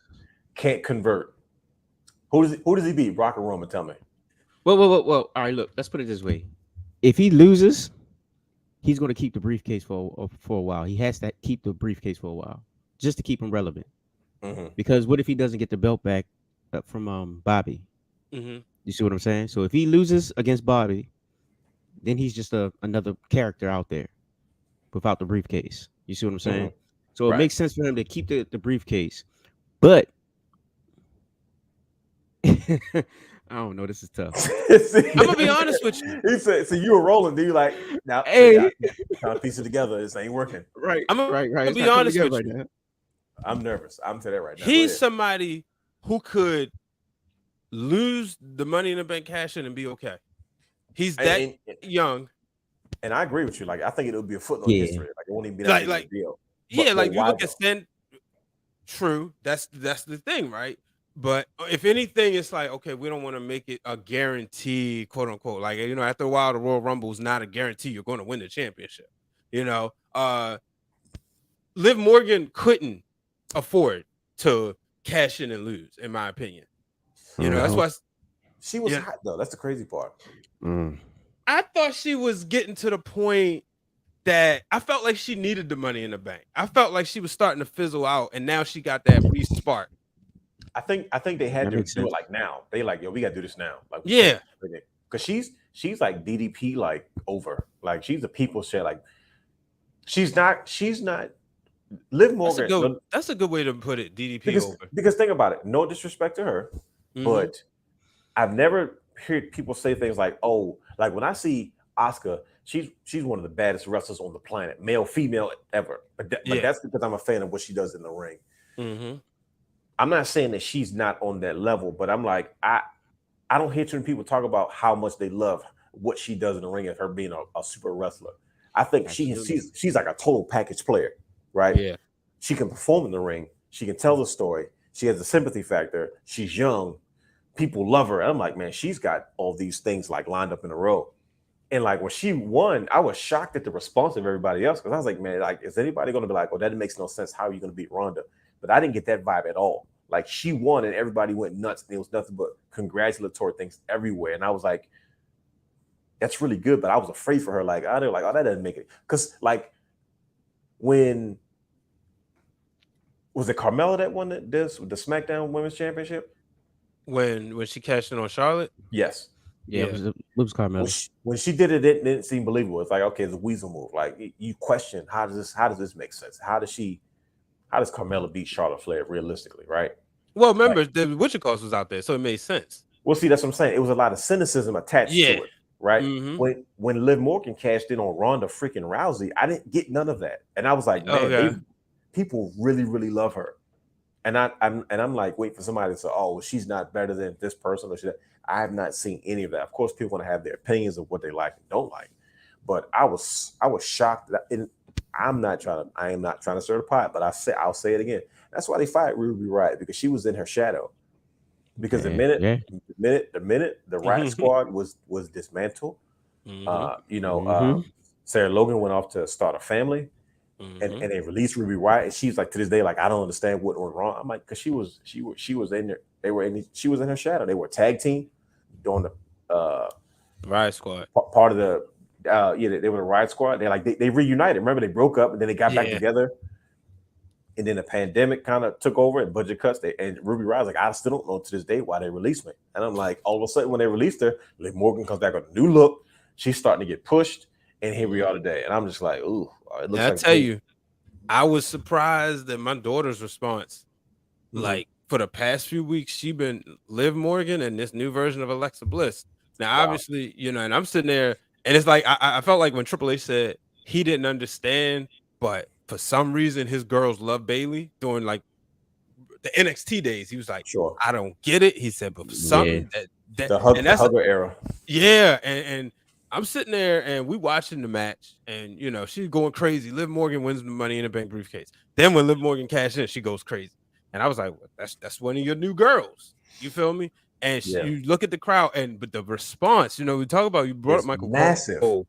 25 years of Michael Cole. You've seen, and this one, like people who are good people in the back, when you see like those type of responses, right? Because social media, but like Naomi, who's kind of been like, since she's been tweeting here and there, but she tweets, you got all these, like Twitter's just flooded with like great things. But to see like Michael Cole, I don't know if y'all got a chance to see the clip of Michael Cole and Pat McAfee's reaction, like Liv Morgan, because like I think one of them had their cell phones and they was recording their reaction to it, and it was just like one of those things that was just like phenomenal. And like you said, just the response. Now I'm interested to see how she carries on this title reign. Will people eventually get tired of her, or but like you said, if she wrestling fans are fickle, very fickle. But like you brought up a good point when you said DDP over, because I ain't think about that, but yeah, that makes a lot of sense. She doesn't keep it too long though.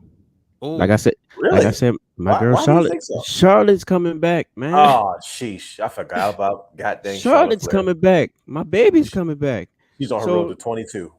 Hey, she's gonna get this. We was talking about the first. We was talking about those first runs.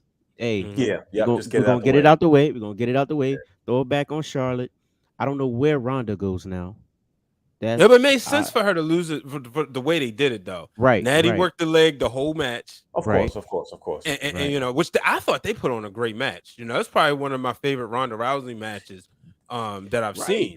I'm telling you, I give Natalya a lot of credit because I was like, man, you can tell. I don't want to say Natalya carried that match, but like like that's got TJ Wilson written all over it. Facts. Like you watch it, like I've never, like even all the submission stuff that Ronda was doing, like here's how great Natalya is, and you got to give Natalya her flowers while she can still smell them. Natalya like helped Ronda Rousey slow down in the ring. Yes, because Ronda it's kind of cringy sometimes because she strikes like she's used to here, but in wrestling you got to slow down and you got to accentuate everything because that's part of the process, that's part of the story, that's part of the psychology of everything. And I watched her, I said, this is the best pace I've ever seen Ronda Rousey in a match with somebody, and to me I think that's all credit to Natalya and everyone she works with, and just just how talented she is. That she can bring that out of Ronda Rousey in a match like that. I want to ask Taquan's question. He said, "Who had the best first reign in your opinion?" I've said this before. I mean, it's a cop out. In all honesty, to say Hulk Hogan. In recent memory, I'm gonna go with Seth Rollins. Like when Seth Rollins did the heist of the century, there was never a time where I got irritated with him holding the championship. Did I have to get used to it? Yeah, but for me with Rollins, the Money in the Bank kept building him up. Him having that briefcase, winning it in the summer, going all the way to that match at the Royal Rumble with him, Cena, and Brock. That right there, it was like, okay, I'm ready for him now. And then sure enough, he wins it. So, I'm just taking somebody from recent memory. I got to go with Seth Rollins. Brother Hugh? I'm going to be real with you. Honestly, Seth Rollins is the only one I really remember right offhand. Okay. To be honest. Are we talking in recent year? No, just in general. Like that someone who's had a decent first run. That's the only person that really jumps in mind besides, HBK or somebody like that. But nah, that's it. It's Seth Rollins. I mean, I know that's a cop out. I'm kind of copying over Brian, but that's like honestly, that's when I would argue his first one was his best run. Yeah. So 2014 Rollins was remember when he came back from knee surgery and we kept saying, oh, man, Rollins got to get back to where he was before he got hurt. Yeah. Because Rollins was the man, like during that time when it was like they were all new faces, Edge was retiring, like Daniel Bryan was going down. It was like they got to start. They got to start building Punk left. guys. Punk left. They was like, man, we don't fill these voids. We're gonna be stuck with Roman. And Seth Rollins was like he was ready. Like once he kind of turned it, like of course the initial was kind of awkward at first, but once he turned that corner. But I would have to say for me personally, I would say it was Austin. I was thinking about Austin after I was talking. And that's just in general. Like in recent year, what I mean, it's not too many people you can name outside of like a Seth Rollins or like I would say Kazuchika Okada in New Japan, when he turned the corner. But that's going on such a broader and global because I remember Seth Rollins and Okada to me were like on the same level when they were like really taking off. They were like the new young main event guys on the block. And I was like, oh yeah, these dudes are the future of professional wrestling. But the thing was, Rollins went down, and when he came back, he didn't really get back up to that space for a while. Versus Okada, he stayed there, but then everybody was kind of leaving and making their way to the WWE and New Japan. He lost out on having solid dance partners. Let me ask you this real quick about Okada. When he was PWI number one, was that during his first reign? See, I don't know if it was during his first reign or not. Okay, I know it was during his most meaningful reign. Got you. But that's actually a good question. I don't know off the top of my head, but because I remember that when he was like, because it was a big deal. It wasn't a WWE guy. It wasn't, or even, like when I think AJ Styles might have been a PWI number one guy in Impact or something. But the fact that it was a New Japan guy, and I think he was the first in history to be a number one PWI. Okada was on that around that time. He was on top of the world. Like he had me leaving WWE's stateside to go see what was going on abroad in Japan. Like that's that was getting up early to watch those matches. And he was over. He was young. He was this like fresh baby face, kind of figure over there. And like I say, and they had multiple guys. They had Tanahashi. They had Shinsuke, and they had guys like what's his name? Naito. Naito was coming up. I was just about to say, what's going on with my man Naito nowadays, man? I have no idea. I haven't seen him in a while. Like I haven't seen him in the longest time. He's gone through so many kind of like trying to evolve his character in New Japan, but it's like sometimes, like I say, there's a lot of new faces and a lack of dance partners going on. So it's like to me, he never turned that corner the same way Okada and Shinsuke and all those other guys did. Like he got up there, but for some reason he just didn't stay there. But I mean, it's tough. It's a tough call. But first reigns, Okada, Seth Rollins, is in recent history. Like it's not too many guys that had those successful runs. Yeah. Who's the worst? I choose Sheamus. Yeah. Well, you want to take Sheamus? Shoot, who's the first worst? Kane. Hey, son, don't do it. Hey, you know what's crazy though? You know what's crazy? I was thinking that, but just because Kane is my man, I can't do that to him. But in all honesty, Kane's purpose was really just to keep him alive. Because it was just to keep. So it served a purpose. Undertaker went out there and did it to prevent him from setting him on fire because they was in cahoots. So long term, it wasn't. I just had to catch you off guard with that one. You know how I was going to say before I realized Moxley, Ambrose, Dean Ambrose. Ambrose is definitely one of them. Not a fan at all. Hey, we're not going to disrespect the modern day Maharaja on this show. Right. Nobody likes it. That might be it though. That might be it. I like Jinder. People kill Jinder Mahal, bro. They do. Like, Yes. To me, I've always been the Jinder Mahal guy. So to me, it was like a long time coming. But people were like, oh, that was the worst way. It was the storyline was whack. It was whack, but I get it. I see why it was done. I think how he lost the title was what made him disappear. Like he randomly lost it, like when in England. In the UK to AJ Styles, and they're like AJ Styles is the first person to win the WWE Championship on UK soil, and that's the last thing I heard about anything Jinder Mahal related. He got injured, he was gone. He's never been back to the mountaintops. He came back with new guys. Those guys left him. Shanky is dancing there. Veer Mahan's name wasn't Veer Mahan when he first came back. So and he's the 50th WWE champion. They kill him in record. I enjoyed that was AJ's first reign, wasn't it? Ooh. Was it? I feel like it was. I thought he beat Dean Ambrose, or did he? Or was that? What was that? Oh wait, yeah. See, this gets cluttered. Oh, okay, it was his second reign. Yeah, he's right. So wait, who did AJ lose to? The first time? Because the second time he lost to Cena. Was it Randy Orton? No, it wasn't Randy Orton. Nah. Wait. Yeah, that's yeah. No, who the heck did he lose to? It was somebody. See now. Who knows? Cena, then Bryan second. See that? Oh yeah, okay. Yep, that's right. Bryan was the second one. Taquan Mills is on fire, ladies and gentlemen. If you don't know who that is, he's in the chat lighting it up. Yeah, make sure y'all follow him on Twitch. You know, on Twitch, Taquan Mills. He is. Appreciate you, brother. He's trust me. He's helping us move this conversation quite along. Yeah, but man. Okay, yep. Yeah. But yeah, those are some interesting, those first title reigns. I thought Brother Hugh it's one of those nights, man. We have fun naming this show.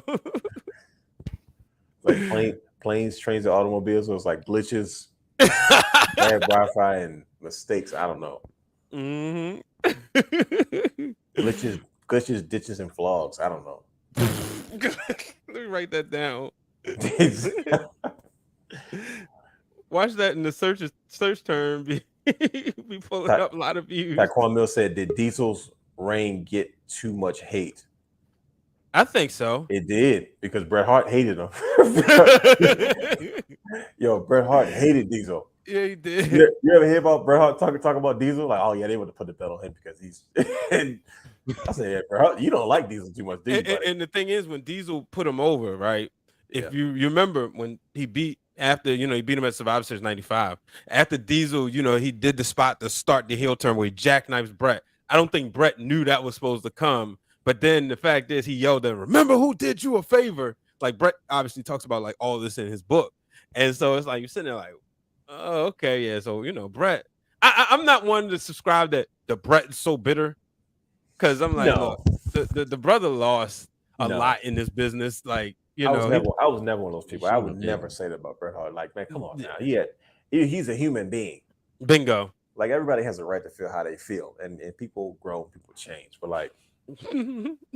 God dang it! I know one thing though. He didn't change his hate for Kevin Nash. He hated the fact that they put a belt on him, and then they like, nope, didn't work. Put it back on Bret. It's not working. He had a long time, But then even he said with that title reign, that was reign number 3 for Bret. It was just like I'm just holding the belt for Sean. Oh boy. Let's see a couple more things we gotta get into. Did y'all see Logan Paul, WWE?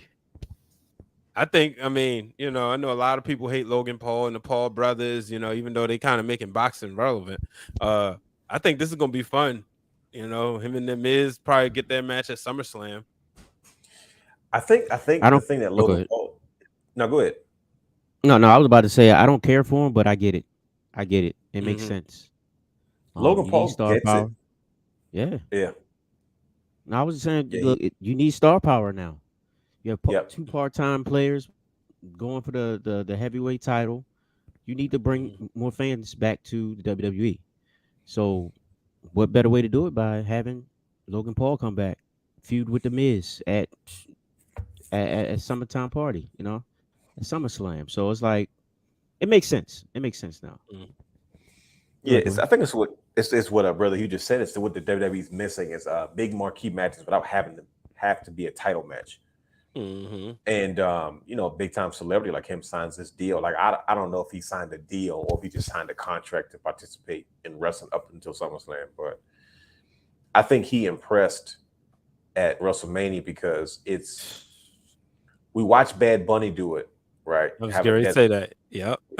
He'll go down as having the greatest celebrity wrestling match, but Logan Paul is not that far behind him. Don't like Bad Bunny was doing Canadian Destroyers and all kinds of crazy stuff, you know what I mean? But Logan Paul has he has this idea of what sports entertainment is, and he fits into it. He knows how to play because that's how he sells his boxing matches. He knows how to play character. He knows how to get under your skin. He knows how to promote. He knows how to market himself. Like when he came in, he didn't come in like, okay, I'm gonna wear my t-shirt and jeans. Like he went and got full wrestling gear. I'm like, man, these guys are living my dream. I wanted to be a professional basketball player, play with Kobe, rest in peace. And once Kobe retired, and I was too old to keep playing on my own without Kobe, I was going to retire, and I was going to go to wrestling and pick a fight with like Randy Orton, and then have a WrestleMania match and have the greatest celebrity wrestling match in the history of professional wrestling. These guys are living out my dream right now. Woo! I almost hit the. My bad, bro. You almost ended the transmission. I was sitting there because I'm like trying to tweet, and then I went to get comments, and I was like, in broadcast, woo! He almost hit the in broadcast button. Man, I'm not gonna go there. That would have been funny. That would have been. That would have been funny. Oh, that would have been the perfect way to end the night. All the glitches, the ditches, and the red tape. Oh boy, that'd have been hilarious. But like I said, before anything else goes wrong, these guys are living out my dream. Bad Bunny, Logan Paul, with some training and some entertainment. These guys just like, yo, we can do this. And it's like they've learned like it's not about let me go out there and be the best wrestler alive. It's like, not be the best wrestler you can, but tell that story in the ring. And the Miz is the best at it. There's nobody in WWE that's better than him because I remember seeing it's like he gets so much flack for what you claiming he can't do in the ring. But at the end of the day, he understands his purpose for why we're here in the first place. Absolutely. That's entertainment. And it's like anything he's involved in, he garners enough publicity, enough respect, and enough eyeballs to the product to recognize that the Miz can draw. That's why he has a TV show. That's why he makes appearances. That's why you don't need to see him every week on Raw and doing stuff because he's already a made man in regards to who he is, what he brings to the table. So there's nobody better to work with Logan Paul than The Miz because The Miz is what I look. You don't got to be the best wrestler. Let's go in there and let's do what we do best. Let's tell these stories. First of all, we're going to tell half the match for about a month and a half straight because we're going to do these back and forth conversations through Twitter. I'm going to call you out. Like The Miz talks. Like if you look at The Miz, he is dressed in his fancy gear and he barely wrestles in it. So like half the Miz's match, you've already seen the first month of it because he's giving you so much to chew on as far as the conversations, the interviews, the poking, the challenger, and then you get in the ring. The ring is like that's just icing on the cake because that's what Miz is good at. That's how Miz's career is going to last a long time. And so who better to work with another celebrity like Logan Paul that's going to bring eyes to your product anyway. Like he's a YouTube sensation. He does all these crazy things. He's relevant. He's rich beyond whatever. Like they're a match made in heaven. Now, what the match is going to look like, who knows? But they're going to find a way to get around it. So we'll see. Yeah, I think it's definitely going to be interesting. Before we get out of here, Paige, shout out to her. She officially says goodbye to WWE with a letter, Players Tribune. I kind of like that with Players Tribune. You know, it's just give players, athletes on their own platform. You know, it was probably the beginning of the new media. I know that's the big hot word these days.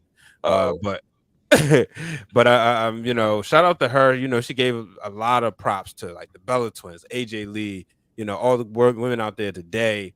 And it's just it's sad that we didn't get to see, especially somebody who grew up in the wrestling business, literally, wrestling her mother as a, back in the day in overseas. But we was privileged to see her do her thing in NXT and in WWE. Any Paige stories? I remember watching. I think the craziest Paige stories that I have are watching her develop as a young lady through like Total Divas. Like, so what? Really? She watched Total Divas? Yeah, I did. I got a kick out of it. I got a kick out of it watching lovely ladies just live their lives. But to see, I'm glad that they chose her for the show because you got to see insight to who she was, right? And you got to see insight of where she was before, who she was kind of turning into. You got to see her through life difficulties. You got to see life through her relationships. You got to see life for her and her family. You got to see her life with being young and her frustrations, being in the business, and also through her injuries. Paige was it. Paige was on the same level with me as Kevin Owens. Like she had crossover appeal. She was the first female from NXT to cross over, to have that crossover appeal at the end of the day. Because they weren't acknowledging developmental. Developmental was this dream state. Like in developmental, Roman Reigns was leaky and Tyler Breeze, they were FCW tag team champions. Like that's what was going on in developmental once upon a time. There's no storyline to that. There's no connection to neither one of those stars today. So it's like Paige was already going to be one of the greats, and she was definitely on her way. It's a shame that when she came back, that she got injured again. Sasha kicked in the back of her head, and it re-injured her. Where she fought so hard to come back, and then she came back, and then she got re-injured. But I think Paige is beautiful. I think she has you watch her develop as a person, just being a shy wrestler girl, but then you watch her become like a grown woman. And I think it was very classy of her how she dealt with a lot of situations. She took the high road in a lot of situations. Very outspoken, very transparent, very real, and that's kind of what you're looking for when you surround yourself with individuals, not only as a superstar in the ring, but just as a person. Even with her work as general manager or commissioner, or however you want to call it, man. Paige was a trailblazer, and I do think at some point we see her again. They just got to clear that money off the books due to their own financial state. Not to say they need to do it, but it's like, okay, we've hung by you all this time, and it's like, okay, well, until next time. Yeah. Brother Hugh. I was never really a big fan of Paige, but I think that's because at the time, like I wasn't really into the developmental stage of the WWE. So I really wasn't paying attention to it. I thought she was kind of dry when she came up, but I earned a lot of respect for her once she showed up on Total Divas, and then of course the movie came out, and I saw her whole story and just kind of like I was like, oh man, like she's had an interesting path. So that's when I became like drawn to her a little bit more. But yeah, she's definitely like a pioneer for what we have today with the women's evolution. Definitely. Absolutely. Like, she will be back. She will be back. That's for sure. Hall of Famer? I definitely think. I think she's good enough to get in. Yep. She's done enough. Yeah. First time only Divas NXT champion. then NXT first, WWE Divas, and because she carried them both simultaneously at one point, before she had to relinquish the NXT Women's title. So Yeah, that's good enough to me. I just wish she was healthy so we could see some of these dream matches. Paige, Sasha, like Charlotte and Becky, the Becky of now, or what you call it, Rebecca. Rebecca. Like you're right. Rebecca. So I just wish she was here now, like to be able to get into that. They needed her. Yeah, because she needed to add. She was another main event talent that could switch. You switching dance partners and you feud. It's like, man, she brought such a different style to the ring that a lot of people probably weren't previously exposed to, because she brought a lot of home with her to what she did in the ring of encompassed with what she did and learned in WWE, man. So and I think she also brought a lot of eyes to where her hometown, where she's from. People are they're looking abroad more for the next big superstar, and I think she played a valuable hand in that. So, what's crazy though? I kind of see a little bit of Liv Morgan and Paige. I do. Yeah. I'm not sure if it's going to play out the same way. I don't think so, because I don't think she had that type of background. I don't really know too much about her, but if she had a similar story or something that's very intriguing to the audience, then she could pull off being the second Paige, honestly. Yeah, Liv Morgan, she has I don't want to say she had a rough background, but she had a very intense, childhood coming up. You know what I mean? I believe her mom was a single mom, and anytime your story starts off with that, if you ever had a single, if your mother was a single mother, you came up in a single mom household, or you knew someone that was a single mom, all the struggles that kind of come with that, and how she gravitated towards professional wrestling through some of her darkest days. I think that's just something that's so relatable, and people get that about her. And I felt people felt the same way about Paige. Paige was very pale. Paige looked different. She was alternative to what we were used to seeing when it came to WWE divas. Like she really broke the mold. Like she broke the status quo of what a women's champion or a divas champion looked like. Like she helped pave that way. You know what I mean? For a lot of the superstars now that enjoy the benefits of the spots that they're in, the Bianca Belairs, the Becky Lynch's, and they earned those spots. But it's like ladies like Paige really, really set the bar. So much respect to Paige. Yeah, definitely. Yeah. Well, shout out to the Flex Zone jumping in. Make sure y'all check us out on their show. If you didn't already, make sure y'all check them out. Subscribe to their channel. That's family right there, shawty. All right, before we get out of here, any final thoughts, gentlemen? Yes, the vlog will be up tomorrow. And if you missed the sneak peeks tonight, they will be posted to social media first thing in the morning. Maybe not first thing in the morning, but sometime in the morning. So you can get an idea of the shenanigans that you'll get a chance to see in the Wrealm on the Road Black Wrestle Fest 2022 vlog. Hugh? The man that sleeps on the floor doesn't fall out of bed. That's it. Wise quote from a wise man. Nah, man. The man that sleeps on the floor. Merchandise, subscribe. There it is. Subscribe. Merchandise.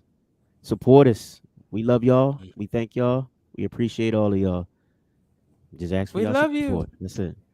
That's right. No. Yeah. Subscribe. Get the merchandise. Subscribe to the Patreon. Minimum of $1. That's it. Just $1. And it's the link is in the bio, but I also throw it on the screen. And then, like Brother Hugh said, the merchandise. It's right there. WrestlingRealmNow.com. Be a proud wrestler fan. Support the Wrestling Realm. Rock a Wrestling Realm t-shirt. People ask you, what's that? And then you show them, and you take them right to the podcast, or take them to the YouTube channel. And I don't know, gentlemen. I think some new designs are coming soon. Oh, word? Breaking news, maybe. Yeah. Right at the time where I got to buy all the old designs again. Oh yeah, you got the banks will look good. Banks will look good. Well, look, my birthday coming up, so fans, y'all want to sit up there and buy support, y'all can buy me a shirt. size large. But as mentioned earlier, this weekend, yes, indeed, I'm at BlurCon. Brother Hugh's at BlurCon. We're gonna be a part of Dr. D's Dream Panel once again. We the OGs of the Dream Panel. Of course, you got Brother Corey on the Dream Panel. You got the X-Man. You got from Black Wrestling. You got Brother Fam. You got Janelle from Jobber Tears and Battle Club Pro. And I guess I might as well tell them, you know, Friday we're gonna have a Bloodline. Britt Waters in the building. She's gonna be there. And Saturday, the Mad Esthetician will be in the building, Amber Rodriguez. Oh my God. So yeah, we turning up this weekend. We're gonna have a lot of fun. And I also heard a former guest on the show. We had a party. He joined the party a few years ago. Brother Blizz, he's coming. So it's gonna be a lot of fun. I spoke to Blake today. Word. Today or today or yesterday? I think I spoke to him this morning. Okay. Yep. Yeah. He gave me a call this morning to congratulate me on just everything I was doing with TRDA. He Nice. Hit my phone and said, "Man, I remember when you first ever since I've known you, you've been working on this stuff, man. So sort of to kind of see things kind of come into fruition." And he's like, "Man, I just want to call you personally." And I was like, "Man, that was mighty black of you. I appreciate that, man." So it was good to hear from him. Hey, how you was doing well. Look, man, make sure y'all check out TRDA brand on Instagram. It's right there. Before I wasn't allowed to put it on. I'm putting you out there, bro. I wasn't allowed to put it on the Wrestling Around stuff. I was like, yo, keep that separate. But yeah, make sure. I did not say it like that, but I just let him have his moment. But yeah, make sure y'all check that out, dude. He been working hard, and he got a lot of cool videos on there. If you want to know what TRDA brand is about, you get a very nice in-depth look at it. And I can't wait. That's another one. I gotta get another shirt. I'm ready to buy a TRDA brand shirt when they're available. I know the launch is coming, so I can't wait. Look, he grabbed the mic again. There you go. Look, I put it on the stand this time. They say I'm crazy. I swear, every time he snatches the mic, no, he put the music on. Hey. I hit up Brother Hugh the other day. I was two-stepping. Shout out to my brother Sammy. He's at his cookout. Me, Sammy, and Mike, who's out there two-stepping. I said, he was like, yo, where you at? You at the class? I said, no, I'm at the cookout, man. We just sitting here, eating good food. Man, I had to get a two-step in. Yes, sir. That's Brian. That's his go-to. That's the only thing I could do. That two-step is he going. Some people foxtrot. Brian needs two steps to everything. Look, everybody ain't blessed with great dance moves. The realness up here dancing in the vlog, all in the videos, all on camera. What was that song that Los had from a couple years back, almost 10, 12 years ago? The Baltimore Tuesday. Yeah. Hell of a mother. Hey, how you doing? Gentlemen, it's time to go home. Let's end it while we can before something else goes crazy. Something's gonna break or fall apart or go out. Yep. You keep saying they say I'm crazy. He grabbed the mic like he's Bobby Brown. He just snatched it like this. They say I'm crazy. Hey, look at Adrenaline in my soul. I ain't got the words up no more, but I sung that earlier. I thought you was ready to get into it. That's my song. Yeah, I saw it earlier on ESPN Lafayette. Shout out to Lyndon for having me on his show. I appreciate that. So yeah, I've been busy this week. I tell you. Oh, Mike Patton, that's another one. I was on his show. Make sure y'all check that out. We talked a little bit of wrestling, a little bit of football, and I got a wrestling for the culture to record tomorrow. I'm gonna tell y'all who it is. It's with the lady that went through a door at Invictus Pro, and I had to kick her out of the ring. I got Shayla. I got Shayla coming on. Oh, okay. So that's gonna be a good one. I'm gonna tell you the crazy. I looked up. I was looking at the stuff that I didn't realize that she was Jay Bougie's valet. I didn't because I just didn't pay it any mind. So when I saw them both at Black Wrestle Fest. I'm like, she looks familiar. I wasn't even thinking about it. So I saw the picture. I said, "Oh shoot," because she had the whole mask on and the whole right. I said, "They look dangerous." So, Man, I was like, oh, they come to cause some damage, and that they Hey. did. Yep. So that should be a good one, though, man. I didn't like I said, she seemed so quiet and reserved when I met her, but when I look at I was like, oh, so she's like in the business. So I'm like, oh man, her and Jay Bougie together. I said, oh no, that's some craziness, yeah. Woo! Big I time. said, oh yeah, they some bad man. All right, enough of putting Jay Bougie over on the show. Hey, got their Crocs. Jay hey, speaking of Crocs, I got some new ones. Did you see them? Man. Yeah. Yeah. He about to fight. Hold on. I'll be back. While Brother Hugh is going to look for his Crocs, I want to go on the record and say, there it is. There it is. Look at them. I've seen those. They got the tie dye just in time for summer. Mm-hmm. Just in time. There we for go, summer. Right there. Yep. There we go. Yeah. Jay Bougie and his Crocs are heavily featured in the Black Wrestle Fest vlog from Juneteenth weekend. Yep. You know who else I saw on Crocs? You know who else I saw on Crocs? I'm sorry, my fault. I saw this one guy. He looks a lot like the guy up at the top left hand corner, the one that keeps grabbing the mic. No, I think I see a big smile right now. Yeah, I saw him in Crocs. Grabs the mic like Bobby Brown every once in a while. Yeah. Yep. Know exactly what you're talking about. Mm-hmm. Are you finished or are you done? I don't know. I'm done. They say I'm crazy. You know what? Might as well run the drop because y'all gave me a bone to pick. Uh-oh. And I ain't gonna say absolutely nothing, but yeah, it's time to go home.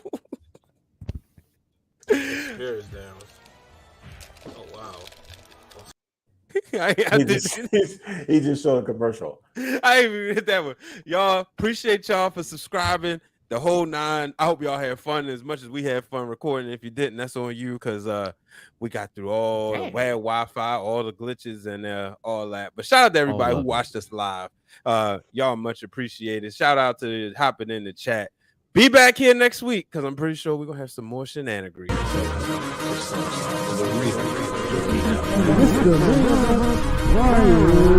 Water.